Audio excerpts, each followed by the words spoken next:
Olá pessoal, tudo bem?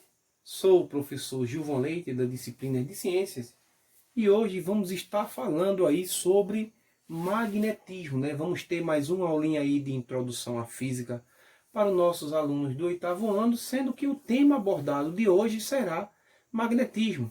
Aí eu trouxe aí essa imagem interessante, né, de um guindaste, lógico, aí no ferro velho, mostrando que eles utilizam um imã gigante para poder sustentar aquela toda sucata que está ali, né? Então fica fácil fazer o transporte da sucata, porque eles usam aí esse eletroímã gigantesco que vai atrair, tem a propriedade de atrair os ferros e aí deslocar, né?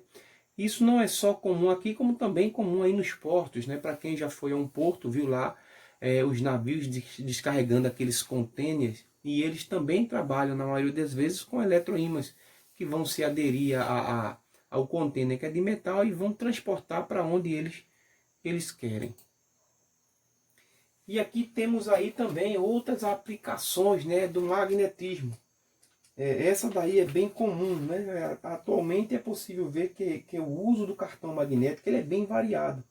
Além de muito utilizado no transporte público de algumas cidades, por possuírem uma tecnologia simples e barata, as tarjas magnéticas em cartões foram e ainda são amplamente utilizadas no setor bancário, de eventos, em comércios e em indústrias, principalmente para identificação, controle e o acesso das pessoas às empresas, né?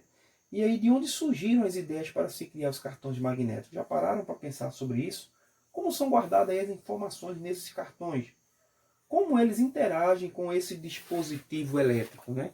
Então são perguntas que devem ser feitas para que a gente possa começar a pensar um pouquinho aí sobre a atuação do magnetismo no nosso dia a dia. Então vamos falar aí um pouquinho sobre a história do magnetismo, né?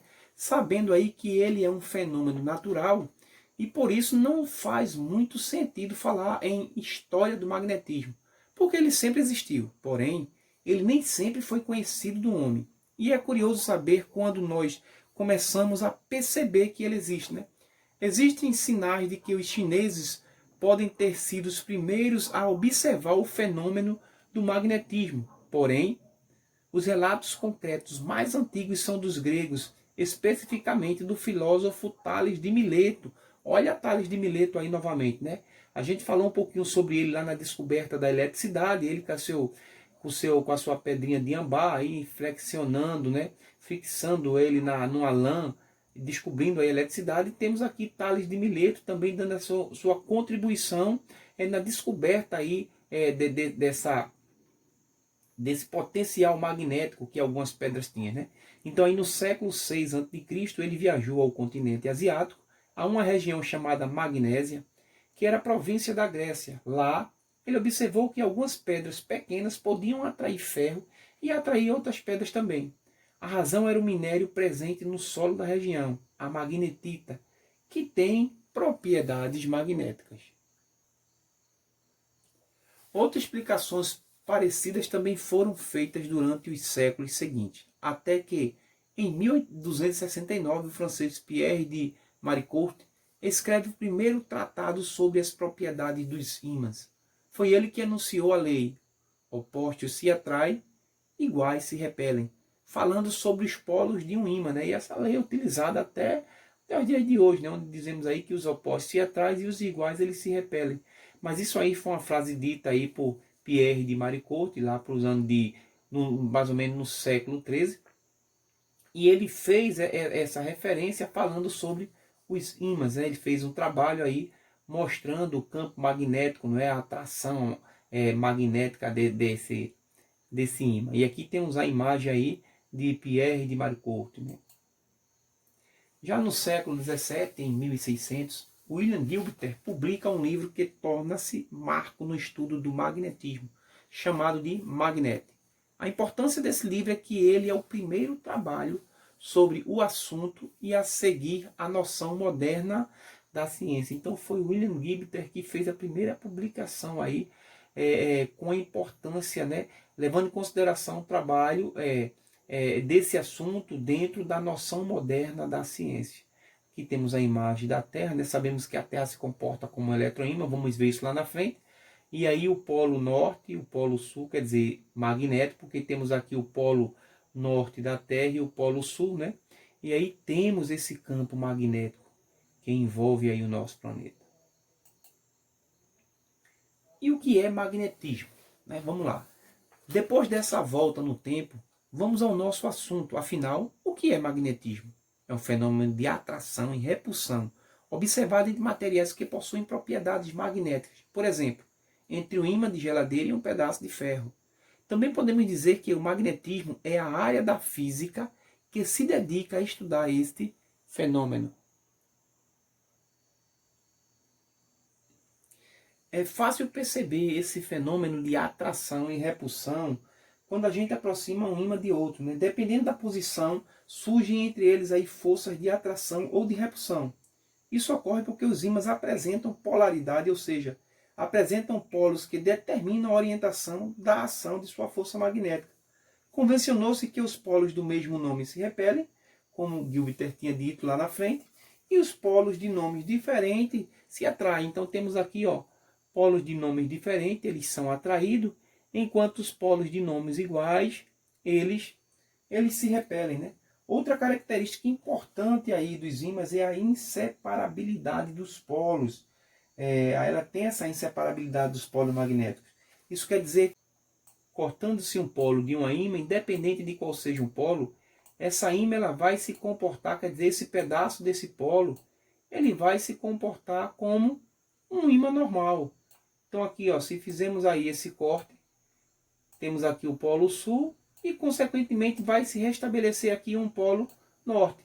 Se pegarmos esse lado aqui, ó, vamos ter da mesma forma aí esse comportamento desse pedaço de ímã.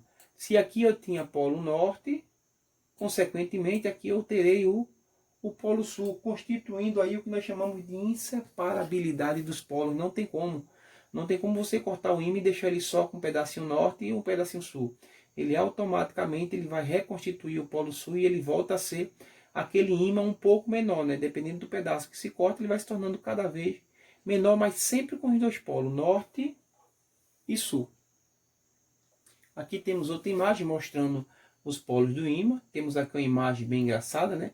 Mostrando o campo magnético através de limalha de ferro. Mas vamos ver aqui, ó, o magnetismo é uma propriedade de alguns materiais conhecidos dos seres humanos desde a antiguidade. Está relacionada à atração e repulsão entre determinados corpos, chamados ímãs. Os ímãs sempre apresentam dois polos magnéticos situados em lados opostos, o polo norte e o polo sul, né? Um ímã ele cria ao seu redor uma região de influência magnética, denominada campo magnético. Então isso aqui que vocês estão presenciando, né? Estão vendo aí através dessa limalha de ferro, isso se chama campo magnético. Para visualizar esse campo ao redor de um ímã é comum utilizar isso aqui, ó, que são limalhas de ferro, quer dizer, pó de ferro. A forma como a limalha de ferro se distribui permite a representação do campo através de linhas de ação de sua força. Vamos ver aqui, ó. Então isso aqui é uma representação de linha da ação da força desse campo magnético. Que isso aqui, para se chegar nesse gráfico, foi feito através desse trabalhozinho aqui, ó, se colocando um ímã. Então, com base nessas observações, foram criados modelos com campo magnético representado por linhas orientadas, que é possível perceber que o uso da limalha de ferro, como descrito, essa linha representa a ação da força desse campo, que age sem a necessidade de contato, e são denominadas linhas de indução magnética. A orientação dessa linha vai ser sempre no sentido do polo norte para o polo sul, como nós estamos vendo aqui, ó, o sentido da linha sempre do polo norte para o polo sul, independente do lado aqui, ó, sempre do polo norte para o polo sul. E aí as bússolas é uma da aplicação, né, que bem antiga, podemos dizer assim, do magnetismo, né? As bússolas elas são constituídas por uma agulha imantada que, presa pelo meio a um suporte, gira livremente apontando para a direção dos polos magnéticos da Terra. A bússola é uma invenção atribuída aos chineses e é um instrumento de orientação, né, que utiliza-se assim do ímã. Os chineses perceberam que um pequeno pedaço de ímã natural, em forma de barra suspenso por um fio ou flutuando sobre um pedaço de cortiça em água, alinhava-se na direção do norte e do sul da Terra. Convencionou-se chamar assim o Polo Norte a extremidade do ímã, que funcionava como uma bússola, que aponta para a região geográfica norte, e polo sul, a extremidade oposta, que aponta para a região geográfica sul. Por se tratar de ímãs, esses polos são caracterizados como polos magnéticos, né? Então o ímã ele se utilizou, né, apontando-se aí o polo norte magnético para o polo sul da Terra e o polo sul magnético para o polo norte da Terra. Aqui temos essa imagem mostrando aí o eixo magnético, né? Como o eixo magnético e o eixo de rotação não coincidem, os polos magnéticos e geográficos ficam um pouco afastados. Ele está dizendo aqui, ó, o eixo magnético ele não coincide aí com o eixo de rotação, de inclinação da Terra, fazendo com que haja esse pequeno afastamento entre ambos, né? Repare que o polo sul magnético aqui, ó, fica próximo ao polo norte geográfico.